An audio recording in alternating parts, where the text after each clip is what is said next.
This is one of the best houseplants out there. Forget to water it for a week or two, and it'll be fine. Not because it doesn't need water, but because as long as there's enough humidity around, it can grab water out of thin air.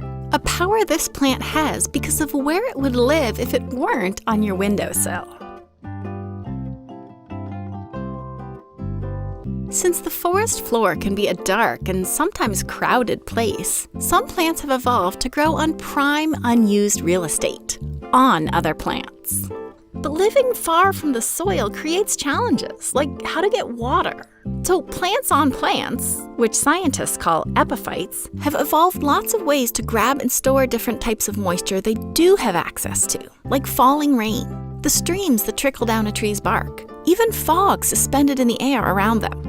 Our favorite houseplant, for instance, is covered with microscopic hairs that trap airborne water vapor. Other plants on plants, like bromeliads, funnel water into specialized storage tanks. And epiphytic mosses have super flexible cell walls to help them suck up water around them. Some can absorb as much as 7,000% of their dry weight.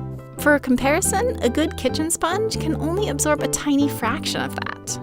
Plants on plants' awesome water grabbing and storing abilities enable them to exist in all sorts of forests all over Earth. And in the process, epiphytes make more water available to the forests as a whole. See, water generally leaves forests via two pathways. By hitting already wet soil and running into local waterways, and eventually out to the ocean, or by going airborne, either after evaporating off a forest's surfaces or getting basically breathed out as plants photosynthesize. Plants on plants limit both these kinds of water loss. First, because even though epiphytes only make up a small percentage of the vegetation in a forest, their water-grabbing abilities help them intercept as much as 15% of the rain that falls. So instead of hitting the ground and flowing out of a forest, water stays there, providing habitat and hydration for all sorts of life. Second, by hanging out on exposed trunks and branches, plants on plants can help shade forests and buffer them from wind, which means less water disappears into the sky. Epiphytes can reduce evaporation off a forest's surfaces by 20% and can reduce water loss through its leaves by as much as half.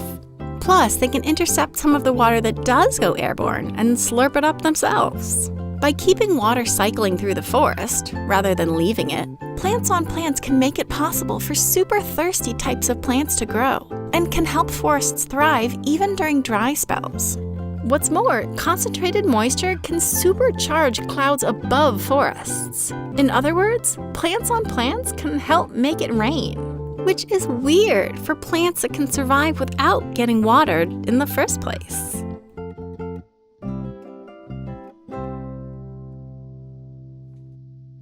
This video was made with the support of the National Science Foundation and a team of scientists at Cleveland State University, Franklin and Marshall College, and the University of Georgia. Their labs collaborate to study how interactions between storms and plants shape all sorts of processes, from nutrient cycles to water management to plant health to the climate.